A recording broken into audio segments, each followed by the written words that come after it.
Hi, my friends. It's good that we're able to talk today. And I was praying, reflecting, and I'm sure for you, as it has been for me, this time has been one of incredible upheaval and change. If you think back, let's say, when the pandemic started, things changed very quickly, right? Lives were interrupted, jobs were suspended, maybe people were furloughed. Probably many other things in your life. And then we were in a time of lockdown, and then things started to reopen, and then not only was there the health stuff going on and the reopening, the different phases, and then there was all the turmoil in our country with with the protests and then the riots and then all of the other discussions about things going on, and just been a time of change and upheaval.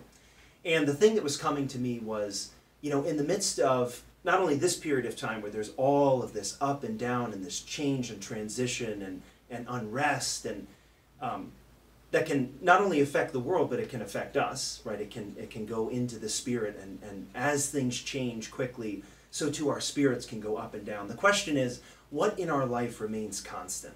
What in our life remains constant? And one of the things that came to me, actually someone mentioned it, Mary Castellano, who's filming, came and mentioned the phrase constant conversion.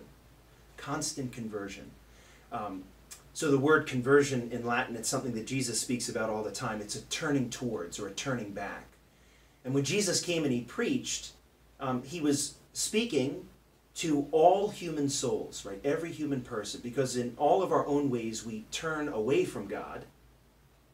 And it is a constant call for us to turn back to him, to constantly turn back, to be able to see him and to experience him, and for him to be able to see and experience us, full on, in the face. And why that phrase was so impactful is because in a time of turmoil and unrest and uncertainty, you may still be experiencing the ramifications of this time, or some other experience in your life. You may still be without work, or your work may be affected. Your friends and relationships may have been affected. You may not yet be fully comfortable coming back to Mass. You may have a health situation, whether it be physical or mental or emotional, that you're going through. Something going on in your life of faith that's been affected by the unrest. And unfortunately, there are going to be other times in your life where you will be affected by turmoil and unrest.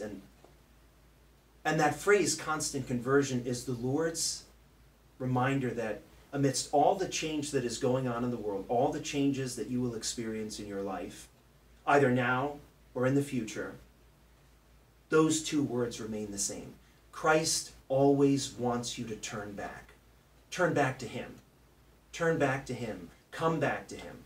And not only is he calling you to do that and inviting you to do that, but it's his loving promise that he will always be there waiting for you to do it, and to be there alongside you to help you do it. Father Hayes mentioned that a very famous bishop in our country made the comment that in a world that is in constant need of purification, right? It needs to be purified of sin and become more like Christ. The only way that is ever going to come about, the only way that the world is going to convert, institutions are going to convert, systems are going to convert, governments and communities are going to convert and become more like Christ, is if the individuals in those communities that work for those governments, that work in companies, that are part of nations, that build systems, right?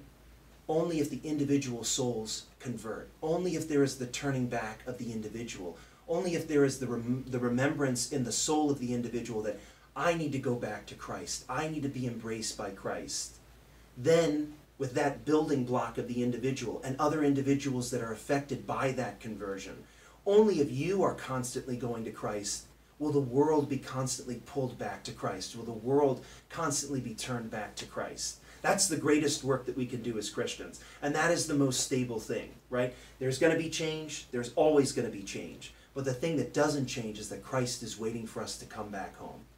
And for you, in this time and any time in your life, to remember that phrase, constant conversion.